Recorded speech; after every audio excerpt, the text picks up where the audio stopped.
Hello बच्चों, आज हम 7th क्लास का चैप्टर पढ़ रहे हैं सर्कल, जिसको हिंदी में बोलते हैं वृत्त। तो ये जो पॉइंट होता है जहाँ से हम कोई भी सर्कल खींचते हैं, ड्रॉ करते हैं, उसको हम उसका सेंटर यानी कि हिंदी में केंद्र बोलते हैं।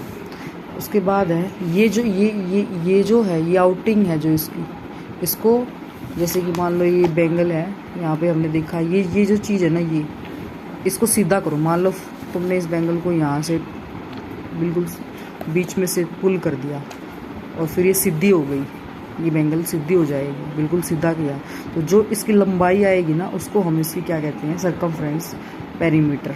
पेरीमीटर का मतलब यही होता है ना, चारों तरफ की लंबाई जो होती है उसको पेरीमीटर कहते हैं, लेकिन सर्कल के केस में हम उसको उसकी सरकमफ्रेंस यानी कि परिधि बोलते हैं। देखो, अगर तुम इस बेंगल का जोड़ है, देखो यहाँ पे, अगर हम तुम्हें इसको काट के ऐसे कट करके इसको बिल्कुल सीधा कर लो, तो जो लंबाई आएगी ना, हो सकता है 10 इंच की हो, 9 इंच की हो, 4 इंच की हो, जो भी वो लंबाई आएगी ना, उसको हम सरकमफ्रेंस बोलते हैं इसको।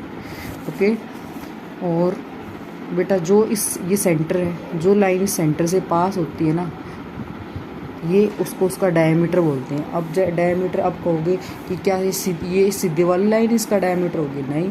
हाँ, मान लो हमने कोई सर्कल खींचा है ऐसे, कोई सर्कल खींचा है ऐसे, तो अगर कोई लाइन ऐसे गई है, ये भी उसका डायमीटर है। अगर कोई लाइन ऐसे गई है सीधा, लेकिन सेंटर से पास होना बहुत ज़रूरी है, ये इसका और उसकी सरकमफ्रेंस को टच भी करना बहुत ज़रूरी है, तो ये क्या है, उसका डायमीटर। ये कैसे भी हो सकता है, ऐसे भी हो सकता है, ये भी इसका क्या होगा, डायमीटर, लेकिन हर केस में सेम होगा। अगर ये 10 सेंटीमीटर है, ये भी 10, ये भी 10, सारे 10 होंगे, कैसे भी हो सकता है सीधा, लेकिन सेंटर से पास होना ज़रूरी है और इसकी सरकमफ्रेंस को टच करना ज़रूरी है। तो ये होता है हमारा डायमीटर।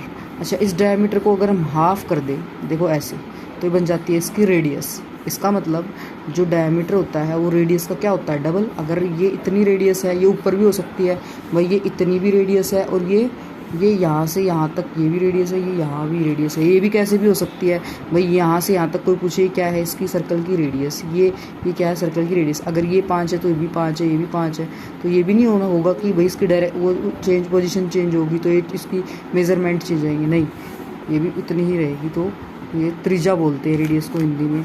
तो ये इसकी रेडियस है। हम कह सकते हैं कि डायमीटर जो है वो रेडियस का डबल होता है, यानी कि व्यास जो है वो त्रिज्या का दुगना होता है, और जो त्रिज्या होती है वो डायमीटर की आधी होती है, यानी कि रेडियस जो है वो डायमीटर की हाफ होती है। अगर डायमीटर को तुम हाफ करोगे तो रेडियस आ जाएगी, यानी कि त्रिज्या आ जाएगी, अगर तुम व्यास को आधा करोगे तो। सरकमफ्रेंस का फॉर्मूला यानी कि परिधि का भी सूत्र होता है, तुम्हें त्रिज्या दे दी जाएगी, और ये होता है बेटा पाई होता है। ये पाई का मान होता है 22/7। जहाँ भी तुम्हें पाई दिखे, या तो 22/7 लगाओ, या पाई का मान होगा वो, जब तक तुम्हें ना कहे तो 3.14 ये लगा देना। अदरवाइज़ अगर वो तुम्हें देता है तो तुम 3.14 लगा दो, नहीं तो तुम 22/7 लगा देना। होता है पाई, 2πr। उसके बाद एक होता है हमारा ये वृत्त यानी कि सर्कल, इसका एरिया क्या होता है, इसके अंदर कितनी जगह है, उसका फॉर्मूला होता है बेटा πr², यानी कि r की r से गुना, स्क्वायर बोलेंगे, यानी कि इसको ऐसे लिखेंगे पाई मल्टीप्लाई r, क्योंकि r का स्क्वायर मतलब r की खुद से 2 बार गुना। आई होप आपको समझ आया होगा।